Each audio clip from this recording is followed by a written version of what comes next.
সভ্যতার ছোঁয়া চারিদিকে ছড়িয়ে পড়লেও এখনও পানির ওপর পলিথিনের ঘরেই কাটছে একদল মানুষের জীবন। ঈদ সামনে, অথচ নেই কোনো আনন্দ, আছে শুধু দুশ্চিন্তা আর মাথার ওপর টিকে থাকার ছোট্ট এই আশ্রয়টুকু। নারায়ণগঞ্জের রূপগঞ্জে ভুলতা গাউসিয়ার বেদেপল্লীতে এভাবেই দিন পার করছেন ১৫০ শতাধিক পরিবার। পলিথিন আর কার্ডবোর্ডে ঘেরা ছোট্ট ছোট ঘর, নিচে জমে থাকা পানি, তার উপর বাঁশের মাচা, চারিদিকে দুর্গন্ধ আর ময়লার স্তূপ। এই অস্বাস্থ্যকর পরিবেশেই বড় হচ্ছে এখানকার শিশুরা। নেই স্কুলে যাওয়ার সুযোগ, অসুস্থ হলে মেলে না চিকিৎসাও। এখানকার জীবন যেন প্রতিদিন টিকে থাকার যুদ্ধ। একসময় দাঁতের পোকা তোলা আর শিঙা ফুকেই চলত এই বেদেদের সংসার। বাড়ি বাড়ি গিয়ে সেই কাজ করেই দিনে আয় হতো ৪০০ থেকে ৫০০ টাকা। কিন্তু সময় বদলেছে, এখন মানুষ সচেতন হওয়ায় আগের মতো এই সেবা গ্রহণ করে না। তাই সারাদিন ঘুরেও জোটে না তাদের সংসার চালানোর মতো টাকা। এখানে একটা স্কুল নাই, ছোট বাচ্চাদের যেমন একটা স্কুল এখানে প্রয়োজন, ওইটা নাই। আর তাছাড়া এখানে আমরা ২০-২৫ বছর যাবৎ এখানে আছি আমরা। তো অস্থায়ী জায়গা এটা কোন সময় উঠায় দেয় একটা কোনো ঠিক নাই। তো আমাদের একটা নির্দিষ্ট যদি জায়গা দিত সরকারের, যে কোনো একটা সাইটে বাচ্চা কাচ্চা নিয়ে থাকতে আমাদের খুবই সুবিধা হইতো। আগে আমি মাদ্রাসায় পড়তাম, এখন আমি টাকার অভাবে আমরা পড়তে পারি না, পানি হয়ে গেছে।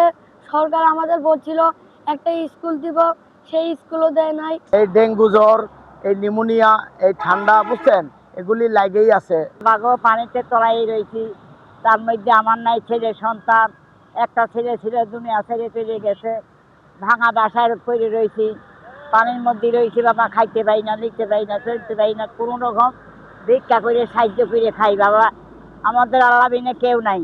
আগে ৫০০-৬০০ টাকা পাতাম, আর এখন সেরকম কোনো কাজ নাই, কেউ কোনো মানুষ বিশ্বাসও করে না। ২০০-৩০০ টাকা পাই, এই দিয়ে বাচ্চাদের সংসার চালানো যায় না। ডাক্তারও দেখাতে পারি না। ২০০-৩০০ টাকার মধ্যে আর কি চলে, সংসারই চলে না। বাচ্চা কাচ্চা নিয়ে বাঁচাবো কেমনি? আমাদের যদি দেখতো একটু সরকার থেকে, আমরা বাচ্চা কাচ্চা নিয়ে থাকতাম, বাচ্চা কাচ্চা বাঁচাইতে পারতাম।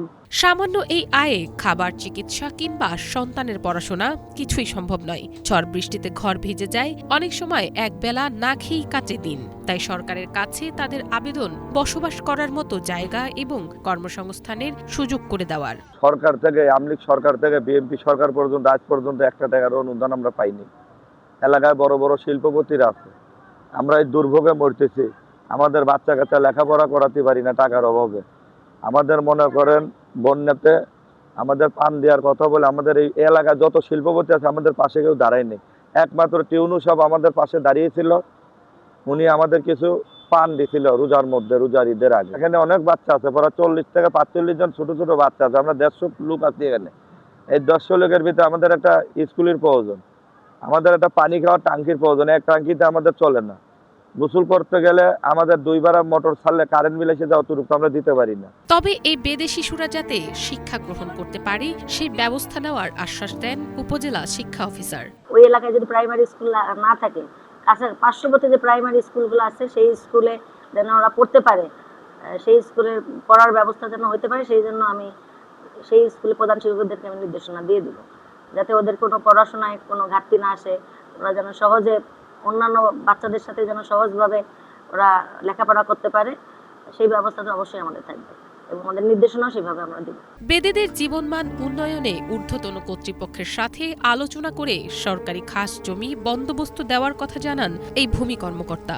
রূপগঞ্জের ভুলতা গাউসিয়া এলাকায় বেদেপল্লীর কথা, সেখানে তারা মানবেতর জীবনযাপন করছে। তাদের যে আবাসিক জায়গাটি আছে সেটি নানা কারণে এখন বেশ অস্বাস্থ্যকর পরিবেশ তৈরি হয়েছে এবং তাদের জীবিকার একটি সংকট তৈরি হয়েছে। তো বিষয়টি সম্পর্কে আমরা অবগত হলাম। আমরা চেষ্টা করব যে সরকারি কোনো খাস জমিতে ওনাদের কোনো বন্দোবস্ত প্রদান করে ওনাদের কোনো প্রকার পুনর্বাসন করা যায় কিনা, এবং একই সাথে আমরা উপজেলা নির্বাহী অফিসার স্যার এবং জেলা প্রশাসনের মাধ্যমে কোনো প্রকল্পের আওতায় ওনাদেরকে পুনর্বাসন করা যায় কিনা সে বিষয়ে ঊর্ধ্বতনকে অবগত করব এবং আশা করি একটি সুন্দর সমাধান ওনাদের জন্য আমরা নিয়ে আসতে পারি। সভ্যতার অগ্রযাত্রার এই সময়ে এখনো পানির ওপর পলিথিনের ঘরে মানবেতর জীবন কাটাচ্ছে এই জনগোষ্ঠী। শিক্ষা, চিকিৎসা আর নিরাপদ আশ্রয়ের অভাবে অনিশ্চিত ভবিষ্যতের দিকে এগোচ্ছে তাদের শিশুরা। রাষ্ট্র ও সমাজের একটু সহানুভূতি বদলে দিতে পারে এই বেদেপল্লীর শত শত মানুষের জীবন। Bangla vision news desk.